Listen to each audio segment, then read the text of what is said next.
Welcome back to Row 28. Today, I want to talk about the Orlando Magic. After finishing 13th in Paolo's rookie season, the Magic are currently holding the 5th seed in the Eastern Conference at 41-28. I'm going to dive into the strengths and weaknesses of this Magic team, and also how their play style is going to reflect in the playoff matchups with how they would currently stand. I've been surprised to see that not a lot of people, especially the media, are talking about what the Magic have been doing this season. So today I'm going to give them their flowers, but I'm also going to be honest about what they need to do better to compete in the East. The Magic have 4 notable strengths, the first of which being their phenomenal offensive and defensive ability around the rim. Overall, scoring at the rim on this team is difficult. The Magic are currently 10th in the league, only allowing 65.4% on shots at the rim. There are 2 main factors of this rim defense among the Magic's starting lineup. Wendell Carter, who plays the most significant role, only allowing 61.7%, and Franz Wagner, who only allows 63.7% on shots around the rim. The Magic also have significant depth off the bench, with more high-level rim defenders in Jonathan Isaac and Goga Bitadze, who only allow 63% on shots around the rim.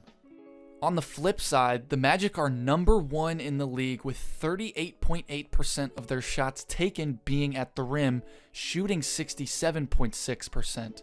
With Wendell Carter being one of the biggest factors of this rim offense, shooting 70.1% with a plus 4% increase from when he is off the floor.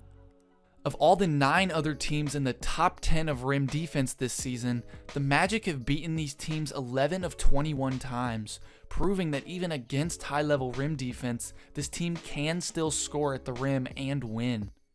Secondly, the Magic also have a solid identity defending threes, only allowing opponents to shoot 36.5% at 8th in the league.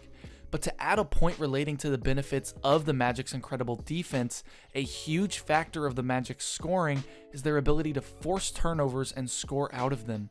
The Magic are 2nd in the league with 15.5% of opponents' possessions ending in a turnover, while also being 2nd in the league with 16.9% of the Magic's points being off of those turnovers, generating 18.4 points on average.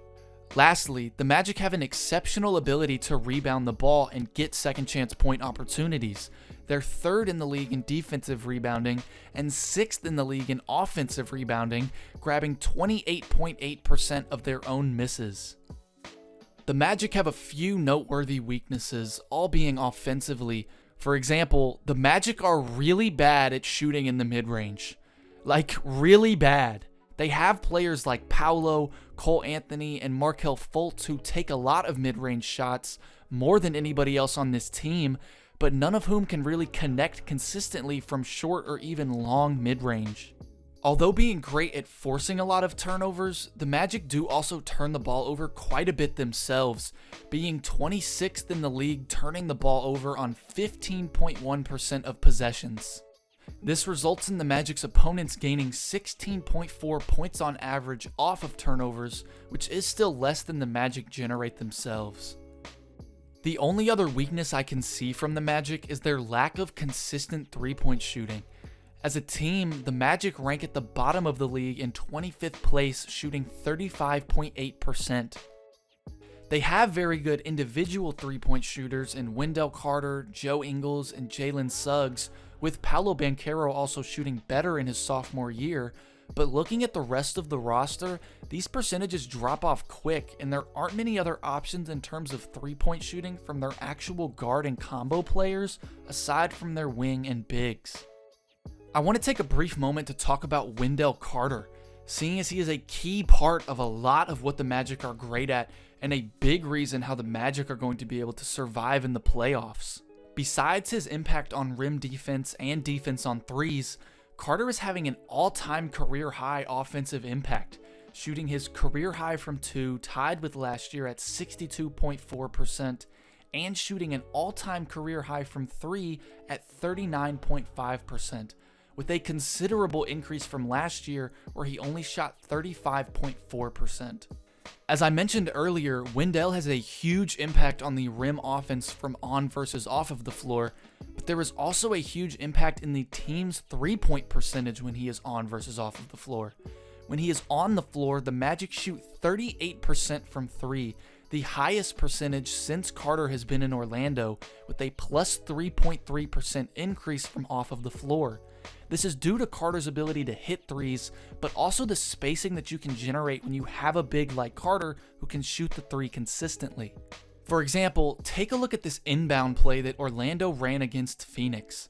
To my point, having a big like Carter positioned up top rather than down in the paint caused the Suns to play in this kind of high inverted 4-1 defense, leaving all of this space below the basket wide open, which is why when Mo comes up to set the screen for Franz, Josh Okogie has to stay with this cut. And with Eric Gordon on the wing having to cover Gary Harris and Wendell Carter, Gordon opts to also protect this cut from Harris, with Udoka dropping to help, leaving Wendell open for the three. They perfectly misdirect the Suns defense and pull them away from the weak side just in time for Carter to get the ball and make the shot. Simple but effective. As the standings currently sit, the Magic's first round matchup is going to be the New York Knicks. And although beating the Knicks in the season series 3-1, I would be lying if I said that the Magic are going to have an easy time with this matchup, with the Knicks being number 6 in rim defense. But I do believe the Magic stand a solid chance at making it out of this round. Besides the Knicks seeming like an absolute powerhouse this year, I can really only see the Magic's lack of consistent mid-range shooting and their desire to score at the rim backfire if they aren't able to take advantage of the Knicks' subpar defense from three and find a way to threaten the rim while still having options like Carter, Ingles, or Suggs on the perimeter. And this is where I think Carter is going to make a huge impact on this first round matchup. For the sake of this video, I'm going to assume that Mitchell Robinson will not be ready in time for the playoffs, so Carter's matchup is most likely going to be Hartenstein. And like I mentioned earlier, with a player like Carter who can shoot the three so well, you're able to position him at the top of the key, pulling that defensive threat from the rim, which is going to be very important for this specific matchup in Hartenstein because he is a massive defensive rim threat, holding opponents to 59.5%, which is in the 98th percentile for all bigs in the league. The Magic and the Knicks have faced off 4 times this year, but because of injuries, Wendell and Hartenstein have only matched up twice where we could see glimpses of how this spacing affects the rim defense. For example, take a look at another inbound play that Orlando ran against the Knicks in the 4th quarter. Hartenstein is matched up on Carter in the post, and as Cole Anthony snakes around Carter to get the ball, Anthony's own defender chases as well as Hartenstein staying to help block the shot, leaving Carter to peel out to the wing for a wide open shot. However, Carter notices Hartenstein incoming and attacks the aggressive closeout, leaving only Josh Hart in front of the rim where Carter makes the easy floater right over top. And this is exactly what I was talking about. Carter doesn't shoot the three, but this is what will happen when you're able to pull out that big defender from under the rim. You're going to inevitably force a mismatch to have to protect the rim, and this is where I really think the Magic are going to try and exploit the Knicks and pummel them with that inside scoring matched with the perimeter threat. Now, let's just say the Magic do make it out of this matchup. Their next round matchup would either be the Cavaliers or the Pacers. And let me tell you, if you're a Magic fan, you better start praying that the Pacers somehow knock out the Cavaliers, because the Magic would be facing a number 2 rim defense, a top 10 3-point defense, as well as a number 6 mid-range defense. The alternative in Indiana is a number 16 rim defense, a 29th mid-range defense, and a 21st 3-point defense.